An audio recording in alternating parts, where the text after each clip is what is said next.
자, 오늘 우리 하나님의 말씀을 보겠습니다. 시편 134편 1절에서 3절까지 보겠습니다. 시편 134편 1절에서 3절입니다.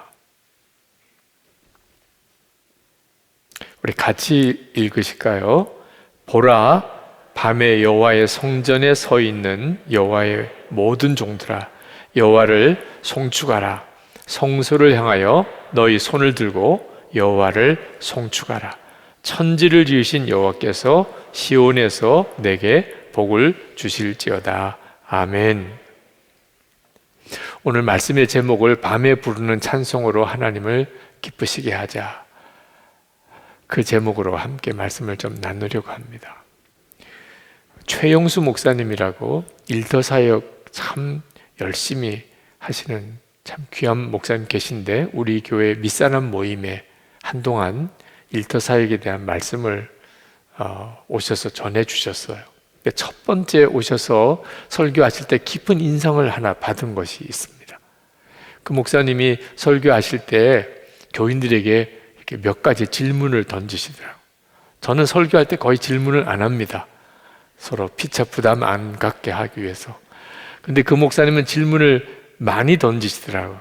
근데 질문할 때 이렇게 대답을 성도가 하면 그 대답한 성도를 위해서 박수를 쳐주자고 하더라고요. 그래서 목사님이 그 대답한 성도를 위해서 박수를 쳐주자 그러니까 우리가 다 박수를 쳤지요. 네. 늘 뭐 하라는 대로 우리는 잘 하잖아요. 그죠? 근데 그 목사님이 정색을 하면서 박수는 그렇게 하는 게 아니라는 겁니다. 그냥 뭐 하다가 많은 것처럼 또 적당하게 하라니까 어쩔 수 없이 이렇게 하는 거는 박수가 아니라는 거예요. 정말 진심으로 축하하고 그 설교 때 그렇게 말씀에 반응해 나가는 것이 너무 귀하다고 그분을 정말 뜨겁게 격려하고 축복하고 그런 박수를 해야 한다는 거예요. 정말 그 사람의 마음에 깊은 감동이 되도록. 그래서 우리가 다시 한번 그분을 위해서 박수하자. 그러니까 다들 마음이 좀 달라졌어요. 그래서 그 설교 시간에 목사님의 질문에 대답한 그분을 위해서 정말 손바닥에 불이 나도록 막 소리를 질러가면서 박수를 쳤었죠. 그때 제가 분위기가 확 달라지는 느낌이 있었어요. 그죠? 한번 우리 박수 쳐드릴까요? 이럴 때 하고 정말 전심으로 그분을 위해서 축하합니다. 축복합니다. 정말 당신 잘 되실 거예요. 어쩌면 그렇게 대답을 잘 하셨어요. 그렇게 막 마음을 기울여서 박수를 쳐드리니까 그 말씀을 듣는 3층 그 식당 분위기 전체가 바뀌었어요. 마치 프로 야구장에 간 느낌이에요. 그 말씀을 전하는 내내 이제 그런 형태로 말씀을 하셨어요. 이제 질문하고 대답하면 박수해 드립시다. 막 그러고 또 말씀을 전하다가 질문하고 대답하면 와 박수해 드립시다. 말씀 듣는 동안 내내 엄청나게 정말 격려의 박수를 서로 하면서 그렇게 다들 마음이 기쁨이 넘치고 뭔가 정말 놀라운 사건이 벌어지는 것 같은 느낌이 들더라고요.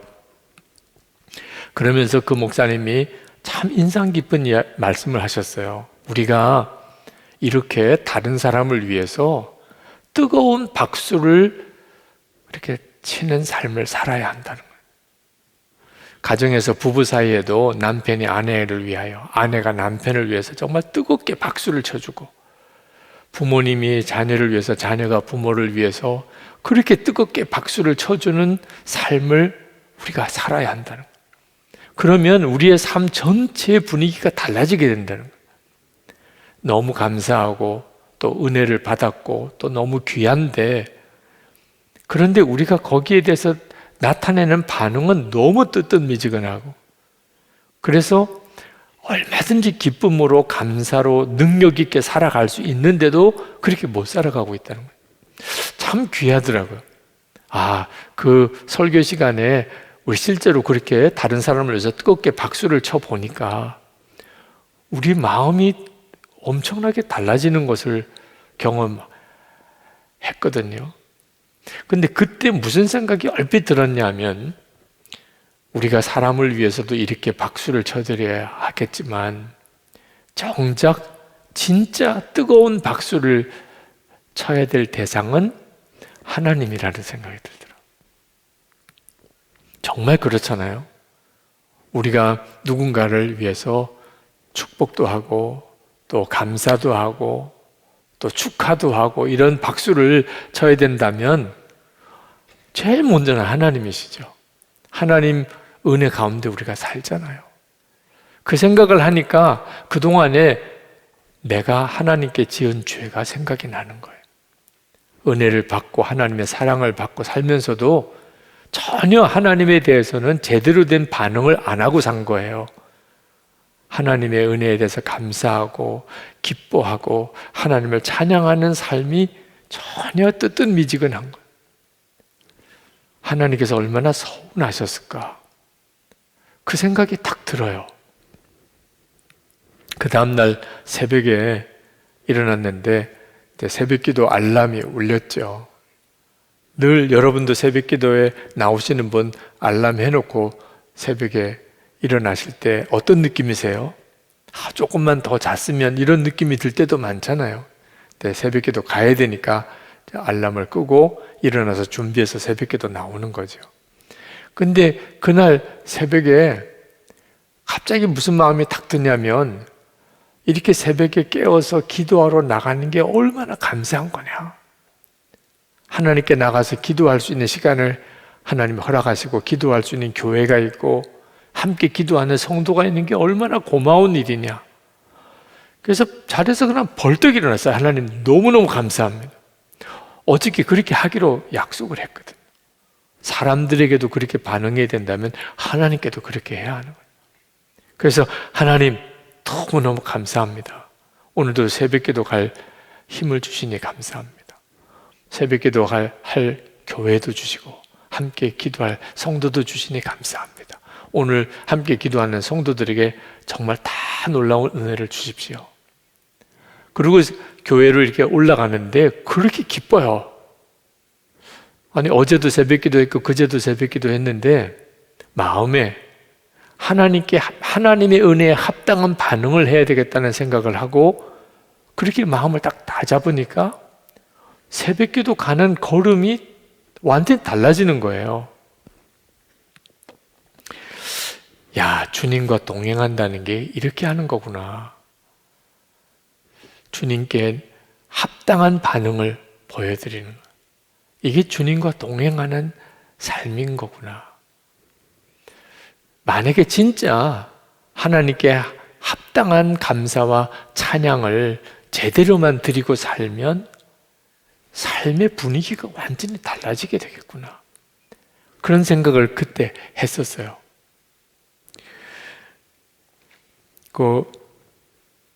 온 자연이 다 하나님을 찬양합니다.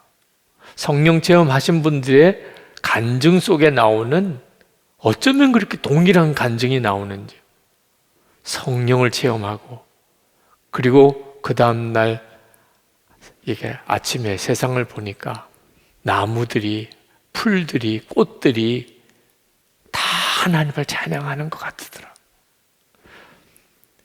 그건 정말 성령께서 그렇게 깨우쳐 주신 것 같아요.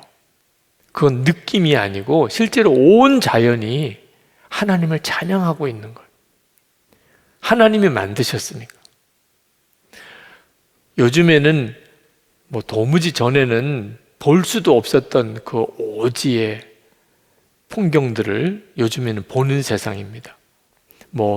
인공위성으로, 그죠? 우주에 올라가서 우리 지구를 보기도 하니까요. 드론 같은 걸 띄워서 하늘에서 내려다보는 그런 장면도 다 보니까요. 그러고 보면 우리는 이 우주 만물 중에 지극히 일부만 보고 있어요. 우리가 못 보는 영역이 엄청 많습니다. 우주는 더 그렇죠. 정말 이 천문학자들은 이해하기가 죽지 않을 정도로 이 광대한 우주에 아주 압도당하고 있어요. 여러분도 우주의 그 사진들 혹시 보셨는지 모르겠지만 황홀할 정도예요.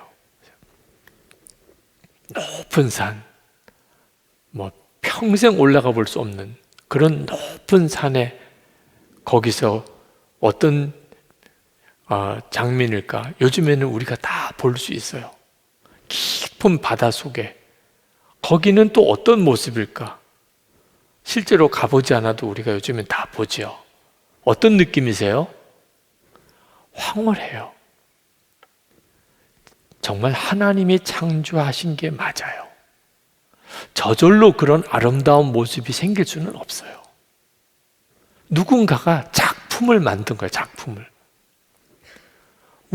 우리가 도무지 볼 수 없는 아주 심해, 더 깊은 골짜기에 사람이라고는 전혀 있을 수 없는 그곳에 있는 그 자연들, 그건 도대체 누가 볼까요?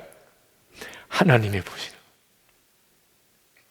여러분, 파리에 그 발 현미경으로 이렇게 찍어 놓은 사진 보신 적 있습니까? 진짜 작품이에요. 파리 그 아무렇지도 않게 더러운 것으로만 여길 게 아니더라고요. 여러분, 모기 눈 보셨습니까? 그 현미경으로 찍어 놓은 거 보니까 이건 기가 막힌 작품이에요. 그 모기, 조그만 모기의 눈, 이건 작품이지 어떻게 저절로 만들어진 게 아닙니다. 근데 그걸 누가 보실까요? 우리 눈으로 보이지도 않잖아요. 하나님이 보신 거예요. 그러니까 하나님이 만드신 이 우주 만물이 다 하나님을 찬양하는 게 맞아요. 그러니까 성령을 체험하고 나면 그 느낌이 확 오는 겁니다. 온 세상이 하나님을 찬양하고 있는 거예요. 그런데 하나님께서 그렇게 이 모든 우주 만물이 하나님을 찬양하도록 만드셨고 그게 하나님의 기쁨이에요. 그런데 그 중에서도 가장 하나님을 기쁘게 하는 일이 뭐냐면 사람인 우리가 하나님을 찬양하는 겁니다. 이 우주 만물 전체가 하나님을 찬양하지만 하나님의 형상대로 만든 우리가, 사람이 하나님을 찬양할 때 하나님이 기뻐하세요. 정말 말할 수 없이 기뻐하세요. 그래서 성경에 찬송하라, 찬송하라, 찬송하라는 말씀이 계속 나오는 거예요. 그게 하나님을 너무너무 기쁘게 하니까. 하나님은 우리를 찬송을 하게 만드셨다고까지 성경은 기록하고 있어요. 에베소서 1장 12절에 이는 우리가 그리스도 안에서 전부터 바라던 그의 영광의 찬송이 되게 하려 하심이라. 이 구절만 아닙니다. 성경 창세기부터 요한계시록까지 하나님이 우리를 만드신 목적이 하나님을 찬송하게 하려고 만드신 거예요. 우리가 성령에 충만한지 아닌지는 그래서 찬송이 어떤지를 보고 구별이 돼요. 내가 지금 성령 충만한 상태인지 아니면 성령 충만하지 못한 상태인지, 여러분, 이걸 구분하는 것은 대단히 중요해요. 가족들 사이에 무슨 말을 한마디 하더라도 성령에 충만할 때 해야지요. 성령이 충만하지 않다고 느낄 때는 말을 가능하면 안 하는 게 좋아요. 그러면 말을 하면 할수록 더 문제가 심각해지니까. 여러분이 혹시 무슨 사업을 하기 위해서 계약서를 쓴다고 할 때 여러분이 성령에 충만한 상태에 있을 때 쓰세요. 성령 충만하지 않으면 계약 안 하는 게 좋아요. 분별이 안 되니까. 이것이 주님이 허락하심인지 아닌지 분별이 안 되니까. 그 정도로 내가 성령 충만한지 아닌지 분별하는 건 대단히 중요해요. 그런데 그 분별의 기준이 바로 찬양이에요. 내 속에 찬양이 뜨거운가? 여러분들이 다 스스로 느낌이 있으시죠? 어떤 날은 찬양이 정말 뜨겁게 일어나요. 교회에 와서 찬양할 때 벌써 마음이 뜨거워요. 오늘도 뭐 설교를 듣기 전에 이미 충만하신 분이 있으실 거예요. 보혈 찬송을 부를 때 다 느낌이 있으셨죠? 아무 느낌이 없으셨던 분, 오늘 집에 가서 말하지 마요. 성령 충만하지 않은 상태에서는 아무 말을 안 하는 게 나아요. 네. 그리고 혹시 말을 안 하면 더 오해가 될 상황이면 그러면 문자로 하세요. 나 지금 성령 충만하지 않은 상태라 말할수록 나는 더 힘들어지니까 성령 충만할 때까지 조금 기다려줘. 이렇게까지 하세요. 미국의 어느 성도가 여행 중에 아주 조그만 마을에 있는 그 교회에서 예배를 드리게 됐는데 15명이 드려요, 주일에. 뭐 정말 작은 시골 마을 교회죠. 그런데 찬양은 어떻게 그렇게 뜨거운지, 자기가 도시에 있는 교회, 그 큰 교회 예배 때 드리는 찬양보다 더 뜨겁고 충만한 거예요. 목사님이 설교를 하시는데 15명이 앉아서 예배 드리는데 마치 수천 명이 예배 참석한 그런 예배당인 것 같은 느낌의 설교를 하시는 거예요. 혹시 진짜 사람이 많이 왔나? 아무리 둘러봐도 그냥 한 15명 정도밖에 안 돼. 예배가 끝나고 난 다음에 그 목사님께 가서 그 예배 드린 소감을 같이 나눴어요. 어쩌면 이렇게 예배가 시골교회 몇 안 되는 교인들이 모인 예배인데 그렇게 서울의 저 도시에 있는 큰 교회 예배 이상으로 뜨겁고 충만하고 목사님도 말씀이 어쩌면 그렇게 많은 성도들을 향하여 설교하는 것처럼 그렇게 강력하십니까? 그랬더니 그 목사님이 대답을 하시기를 제가 처음 이 교회에 부임해 올 때가 신학생 때였다는 거예요. 그때는 교인이 2명밖에 없었대요. 정말 마음이 무너지더래요. 내가 평생을 목회해야 될 그런 목회 사역에 어떤 좌절감이 오더래요. 그런데 기도하는데 그날 그 주일에 기도문에 이런 기도문이 있었습니다. 그러므로 천사들과 대천사들과 하늘의 모든 사람들과 함께 주님의 영광된 이름을 찬양하고 경배합니다. 기도문을 이제 가지고 예배드리는 형식의 교단이에요. 근데 그 기도문 내용이 그런 내용입니다. 근데 그 기도문으로 기도하는데 갑자기 눈이 확 열리는 것 같더라고요. 사람은 2사람밖에 없지만 지금 천사들과 대천사들과 하늘에 있는 허다히 많은 증인들이 함께 하나님을 찬양합니다. 육신의 눈에는 안 보이지만 영적으로는 엄청나게 많은 천사들과 믿음의 성도들이 같이 찬양하는 거구나. 그때부터 예배 드릴 때마다 지금 이 자리에는 천사들도 가득하고 그리고 믿음의 성도들, 증인들도 허다히 많은 증인들이 지켜보는 그 예배다. 그러니까 찬양이 막 뜨거워지고 설교를 해도 천사들도 듣고 천국에는 허다히 많은 증인들이 같이 그 메시지를 듣는다고 생각하니까 그렇게 설교를 하게 됐다고. 여러분, 이건 절대로 상상의 산물이 아닙니다. 그렇게 상상하라 그런 뜻이 아니에요. 실제예요. 우리가 영적인 눈이 뜨이지 않아서 못 보는 것뿐이지 성경은 분명히 말씀하고 있어요. 히브리서 12장 1절에도 허다히 많은 증인들이 우리를 둘러싸고 있어요. 지금도 이렇게 나와 있는 앉아 있는 예배당에 오신 여러분들 한 400여 명, 그리고 지금 온라인으로 이 집회에 참여하신 분들 외에도 허다히 많은 증인들이, 천사들이 사실 이 집회에 함께 있는 거거든요. 그 영적인 눈이 뜨였느냐 안 뜨였느냐의 차이예요. 하나님께 드리는 찬양의 역사는 전적으로 내 속에 성령의 충만함과 밀접한 관련이 있어요. 여러분, 혹시 혼자 찬양할 때라도 여러분은 혼자가 아닌 거예요. 그러니까 우리가 찬양하는 내 마음을 보면 내가 지금 성령에 충만한지 영안이 열린 사람인지 아닌지를 알 수 있다니까요. 무엇보다도 예수님이 우리 안에 계시잖아요. 아마 사람이 많이 없다 하더라도 예수님 그분 한 분만 내 안에 계신 게 분명하다면 벌써 모든 게 달라지잖아요. 그죠? 여러분이 이 사실에 대해서 항상 생각해야 합니다. 하나님께서 우리의 찬양을 정말 기뻐하시는데 함께하는 찬양하는 사람도 엄청 많을 뿐만 아니고 무엇보다도 주 예수님이 우리와 함께 하세요.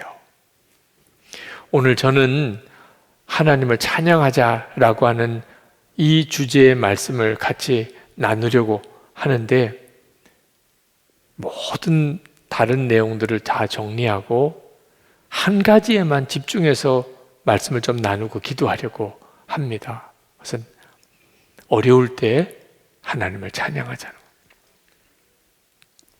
우리는 기본적으로 이번 성령 집회 시리즈 설교의 주제가 하나님이 기뻐하시는 일을 하자. 힘들고 어려울 때도 하나님 기뻐하시는 일을 하자. 그게 지금 우리가 붙잡고 말씀 앞에 계속 서가는 주제예요. 그런데 하나님이 정말 기뻐하시는 것이 하나님을 찬양하는 것이래요. 그렇다면 힘들고 어려울 때 하나님 찬양하는 게 하나님이 오늘 우리에게 주시는 말씀이죠. 이것이 성경이 일관되게 우리에게 주는 도전이에요. 하박국 3장 17절부터는 유명하잖아요. 하박국 3장 17절부터 우리 같이 18절까지 읽겠습니다. 비록 무화과 나무가 무성하지 못하며 포도나무에 열매가 없으며 감람나무에 소출이 없으며 밭에 먹을 것이 없으며 우리의 양이 없으며 외양간에 소가 없을지라도 나는 여호와로 말미암아 즐거워하며 나의 구원의 하나님으로 말미암아 기뻐하리로다. 아멘. 이렇게 살아보자는 거예요. 이렇게 살아. 도대체 무슨 역사가 그 다음에 일어나는지, 이것도 없고 저것도 없고 저것도 모자라고 저것도 다 잃어버리고 그래도 여호와로 인하여 하나님을 찬양하자. 구원의 하나님으로 인하여 하나님께 영광을 돌리자. 아, 그렇게 살아야 하는 때구나. 지금이. 마귀는요, 결사적으로 우리 입에서 찬양이 나오지 못하게 만듭니다. 그러니까 찬양을 못할 상황을 자꾸 만드는 거예요. 형편이 좋으면 찬양하고, 기분이 좋으면 찬양하고, 기분이 나쁘면 찬양 못하고, 그러면 마귀가 딱 기분 나쁠 일만 만들어요. 하여튼 마귀는 우리 입에서 찬양이 나오는 것을 무슨 일이 있어도 막으려고 하는 거예요. 하나님은 어떤 상황에서도 우리로 하여금 찬양하게 만드셨고, 그랬다면 결심해야 되는 거예요. 도무지 찬양할 수 없는 상황일지라도 나는 찬양하리라. 그걸 하나님이 기뻐하신다. 다윗이 시편 23편, 너무나 유명한 시편에서 그가 이렇게 고백을 했어요. 4절, 5절. 내가 사망의 음침한 골짜기로 다닐지라도 해를 두려워하지 않을 것은 주께서 나와 함께 하심이라. 주의 지팡이와 막대기가 나를 안위하시나이다.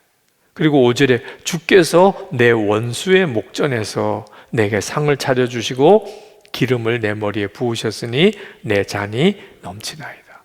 이게 다윗의 찬양이에요.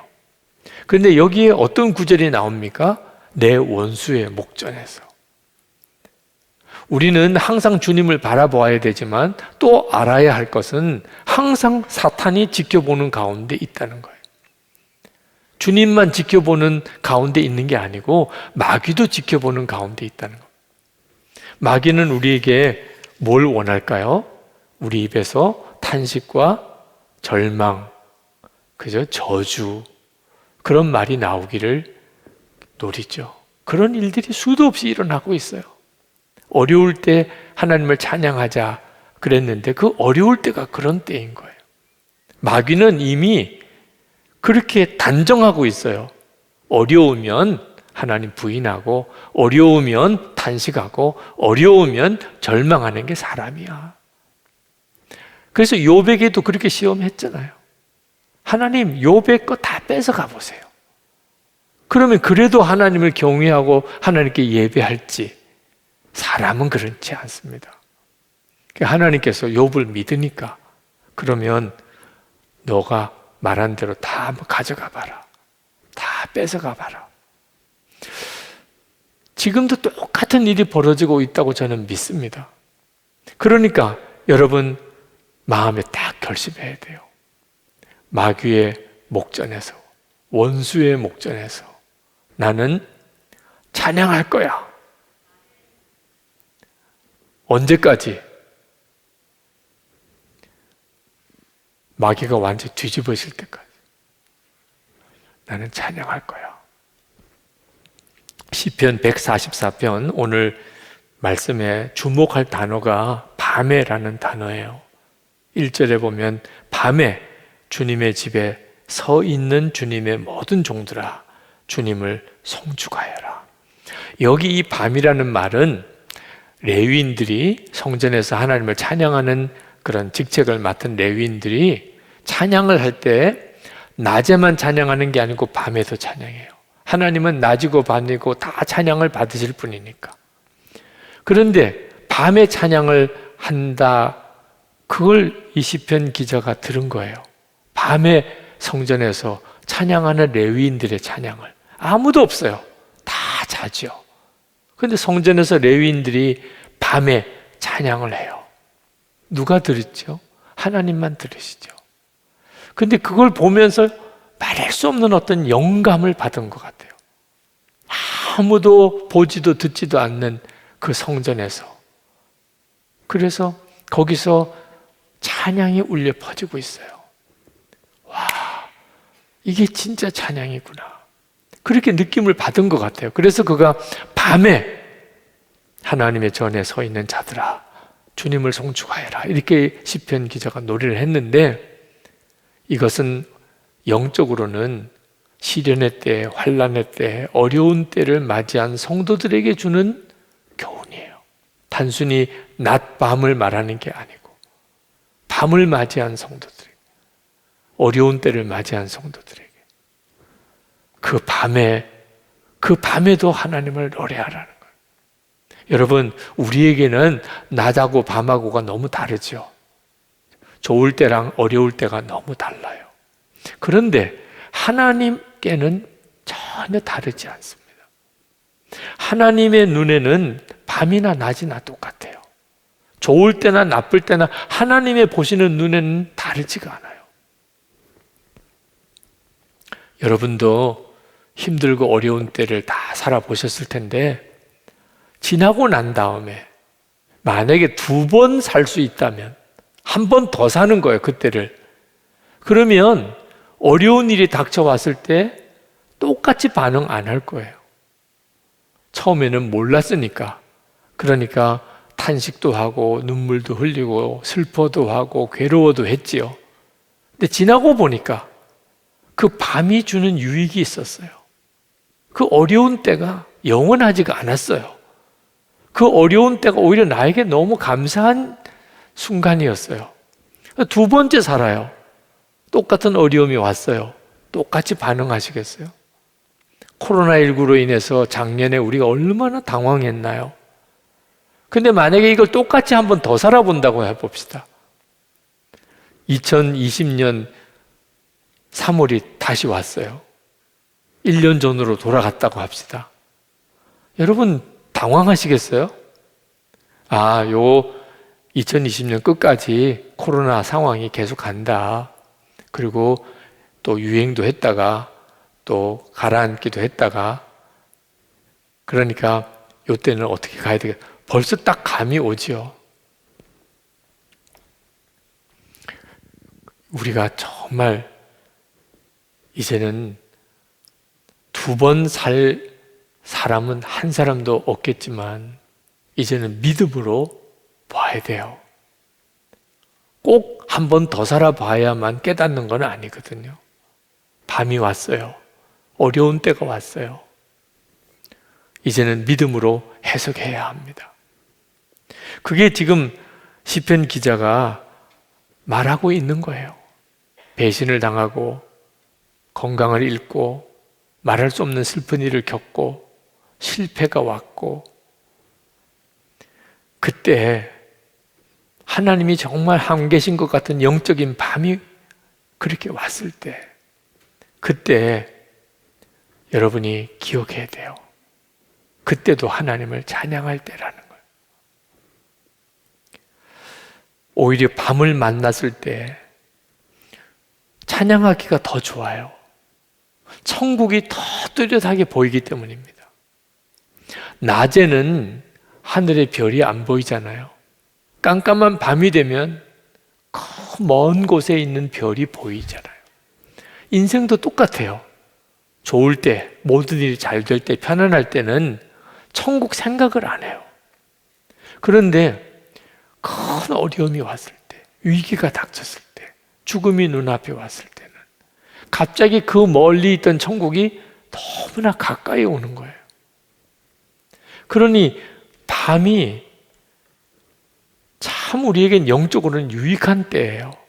하나님의 말씀이 귀에 들어오지요. 주님이 더 분명하게 바라보아지지요. 1618년부터 유럽에 30년 전쟁이라는 끔찍한 전쟁의 기간이 있었습니다. 유럽 대륙이 초토화가 됐어요. 지긋지긋하게 서로 싸웠습니다. 이런 전쟁을 겪었다면 그러면 원망, 불평, 자학, 절망 속에 정말 빠져 살았어야 되잖아요. 근데 참 놀라운 것은 찬송가에 나오는 정말 영감 있는 많은 찬송가가 그 기간에 나온 거예요. 30년 전쟁 기간에. 17세기 말에 음악가였던 환켄 나오라는 사람이 그 30년 동안 경건한 성도들이 지은 찬송가를 수집을 했습니다. 32,712곡. 그 기간 동안에 만들어진 찬송가가. 그 뒤에 웨첼이라고 하는 음악가가 다시 곡들을 쭉 수집하고 정리해 봤더니 55,000곡으로 늘어났어요. 엄청나게 많은 찬송가가 지어진 거예요. 평화로울 때 사람들이 다 정말 잘 산다고 이렇게 이야기할 때보다 끔찍한 30년 전쟁, 정말 지옥과 같은 고통을 유럽이 겪을 때, 그때 오히려 사람들의 마음에 주님을 바라보는 눈이 열리고 그리고 더 깊은 은혜의 세계 속에 들어갔었다는 거예요. 사도행전 16장에 보면 그 제2차 전도 여행 때 사도 바울이 빌립보의 감옥에 갇히죠. 전도했다고, 부활의 주님을 전했다고 무지하게 매를 맞고 바울과 실라가 감옥에 갇혔을 때, 그때 성경의 기록을 보면 찬송했다고 나옵니다. 한밤중에. 그리고는 지진이 일어나죠. 옥문이 다 흔들리고 문이 활짝 열려버립니다. 하나님이 어떤 마음이시겠어요? 모든 일이 잘 되고 대접받고 편안한 잠자리에서 잠을 자면서도 찬송해야죠. 그죠? 하나님 감사합니다. 우리 찬송합시다. 그럴 수도 있죠. 그 찬송도 하나님이 기쁘시게 받으실 거예요. 근데 그날은 깜깜한 밤 지하 감옥에 무지하게 매를 맞고 발에는 착고에 차이고 그랬던 바울과 실라가 그 감옥 속에서 찬송을 부를 때 하나님이 어떤 마음이시겠냐. 그러니까 여러분의 처지가 어떤지를 중요한 게 아니고 그 형편에서 찬송을 부를 때 하나님이 어떻게 받으시겠냐는 걸 생각해야 돼요. 그 인생의 지진이 일어나는 거예요. 천사도 그런 찬송을 못 불러요. 왜? 천사에게는 고난이 없으니까. 우리도 죽을 때까지만 고난이 있는 거예요. 죽을 때까지만 이 세상 사는 동안에 기가 막힌 고난과 어려움과 슬픔을 겪어요. 죽고 나면 이제 없어요. 천국과 지옥으로 딱 갈라질 뿐이죠. 천국에 가서 무슨 고난을 또 당하겠어요. 그래, 고난을 겪을 때는 우리가 이 세상에서 죽을 요 때까지밖에 없어요. 그때만 밤중에 부르는 찬송을 부를 수 있어요. 천사도 그 찬송을 못 불러요. 이것이 지금 하나님께서 우리에게 주시는 메시지예요. 어려운 때입니까? 지금 밤을 지나고 있습니까? 찬송할 때예요. 시편 42편 5절에 우리 같이 한번 읽겠습니다. 내 영혼아, 내가 어찌하여 낙심하며 어찌하여 내 속에서 불안해하는가? 너는 하나님께 소망을 두라. 그가 나타나 도우심으로 말미암아 내가 여전히 찬송하리로다. 아멘. 이것이 주님이 오늘 우리에게 주시는 거예요. 어떻든지 하여튼 하나님 기뻐하는 걸 하자. 힘들고 어렵고 정말 정신을 못 차리겠고 그럴 때 항상 하나님이 뭐 기뻐하실까? 그것만 하자. 찬송하라는 거예요. 지난 우리 교회 사랑 온라인 기도회 때 우리 최양락 목사님께서 그 화요일에 말씀을 전하시면서 우리는 지금 좋은 때에 있습니다. 그런 말씀을 하셨어요.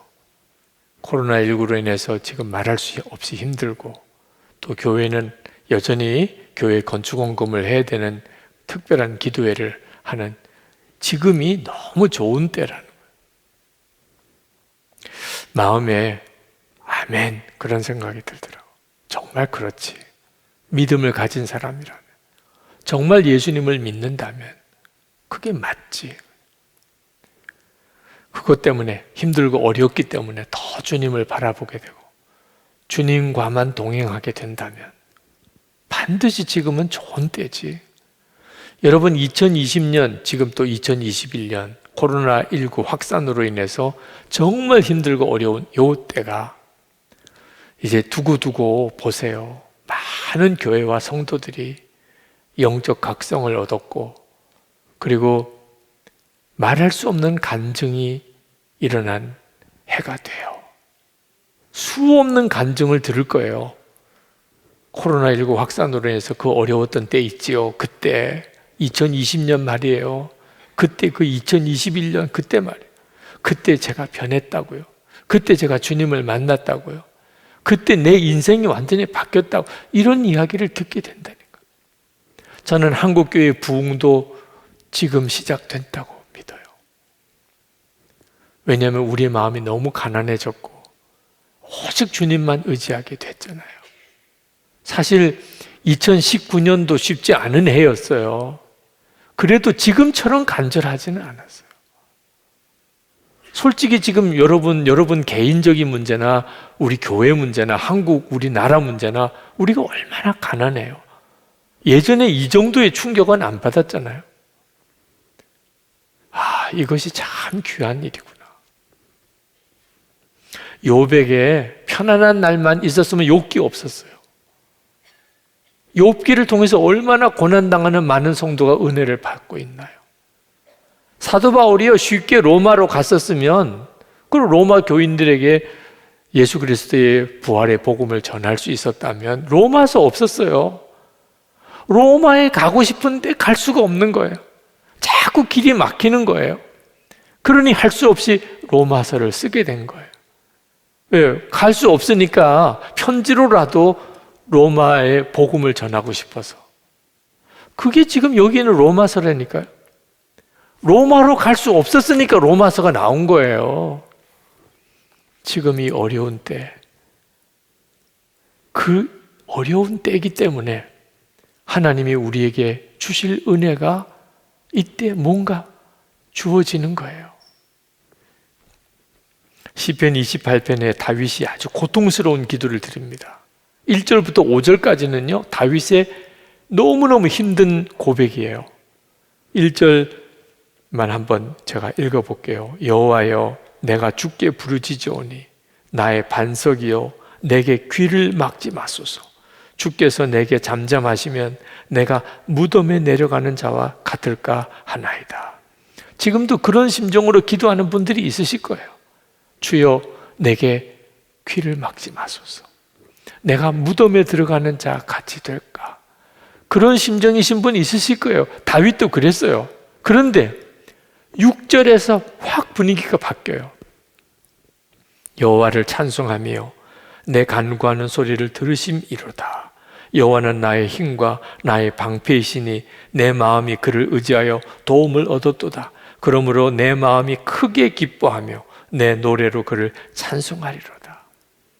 이 시편 28편을 묵상하면서 이 1절에서 5절까지에서 6절로 딱 바뀔 때, 탄식의 기도가 찬송으로 바뀔 때 이게 얼마나 걸리느냐. 여러분도 탄식의 기도를 드리죠. 그런데 이 탄식의 기도가 찬송으로 바뀌기까지가 얼마나 걸려요? 하루 걸립니까? 한 주일쯤은 걸립니까? 한 달쯤은 걸립니까? 평생 걸리는 사람도 있어요. 평생. 탄식의 기도를 드리다가 그게 찬송으로 바뀌기까지가 평생 걸리는 사람. 그런데 다윗은요, 순간에 바뀌어요. 탄식의 기도를 드리다가 순간 6절에 가서 찬송으로 바뀌는다. 야, 그래서 다윗이구나. 다윗에게 탄식할 일이 없었던 게 아닙니다. 수도 없이 많았어요. 시편을 읽어보면요, 다윗에게 진짜 어려운 일이 많았어요. 그런데 기가 막힌 것은요, 시편 읽어보면 그렇게 탄식을 하다가 하나님 앞에 절망의 고백을 드리다가 갑자기 찬송이 터져나와요. 예수동의 일기를 쓰자고 하는 이유가 거기에 있어요. 우리가 계속 주님을 바라보는 삶을 계속 가지자. 내 형편이 좋든지 어렵든지 상관없이 매일 주님을 바라보고 또 주님을 바라보고 주님을 바라보자. 그렇게 하는 이유가 뭐죠?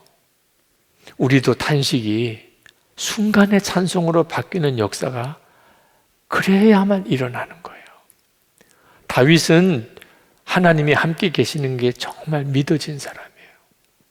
그러니까 탄식의 기도가 그렇게 바뀌는 거예요, 순간에.